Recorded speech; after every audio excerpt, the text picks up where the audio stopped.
Okay, we're recording now. I want to show you how to change from gasoline to run methanol alcohol. Each cylinder has a nozzle, so we have to change all 8 nozzles. I will change one just to demonstrate. 7/16 wrench.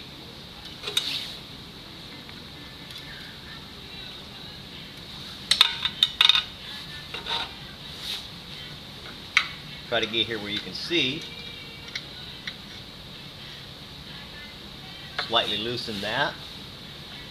Take it out by hand.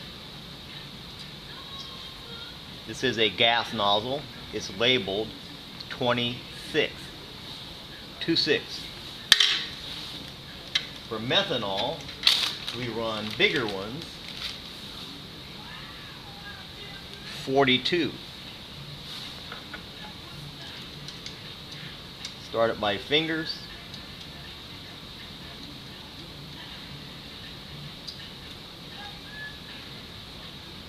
I'll have to get here with 2 hands.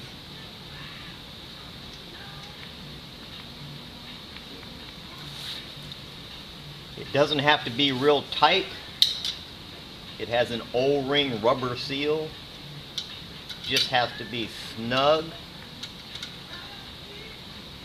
Snug. And replace the cap, the fuel line. And again, these are flared fittings. Do not over tighten. Snug. Do all 8 of them. And then, to get the fuel return line correct, let me move the camera just a little. We're going to go right here. This is the bypass jet can. This is what adjusts the amount of fuel that goes in the engine. Line up the slots, pull up on that, and pull that loose. Don't lose the spring, don't bend the spring, don't hurt the spring. Dump out the jet that's in there. Sometimes they stick.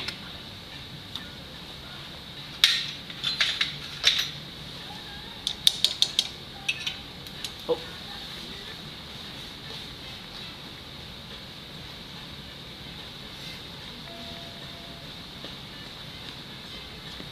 Okay, it has a number on it. This is marked 115. That's for gasoline. The one that matches the nozzles for the alcohol is numbered 105. Make sure the number that you can barely see is up and place it in the can, called the can. Let it drop to the bottom. Put the spring in the hole, push up on this, squeeze together and relax. It's tight now, and just turn that so it won't get into the slot. And then, one more thing.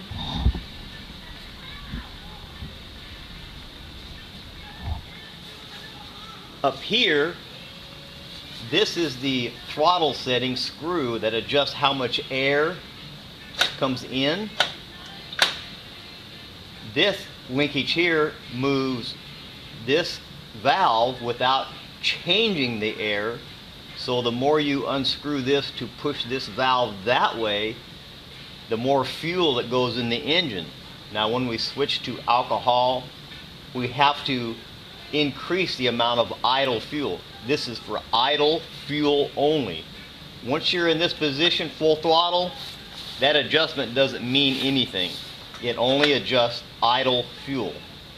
So you lengthen for more fuel, narrow for less fuel.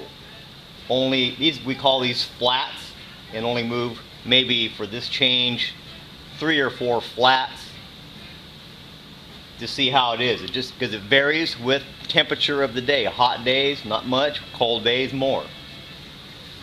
So I'm going to put this back to normal. Go down here. I'm going to back out just a little bit. I'm going to take the alcohol nozzle out. alcohol jet. These are jets, but we call them pills because they look like a pill.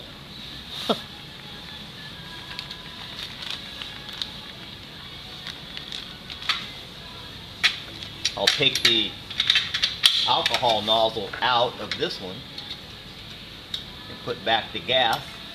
Let me see if you can see that. Nope. Sorry. Okay. I'm going to take the alcohol nozzle out.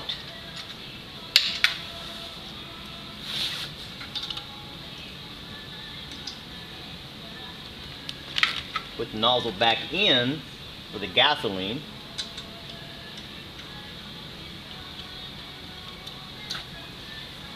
And again, you do all 8 of these. And the best thing to do is loosen all the black caps, all of them, and then change the nozzles. It makes it easier to deal with these tubes. And put all the tubes back on. And I know you don't speak English, you'll need a translator. That is down there in Santiago. So you snug that back up so it won't leak.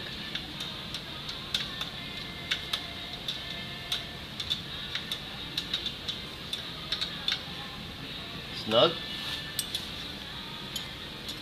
And now I put the gasoline jet number 115 with the numbers up.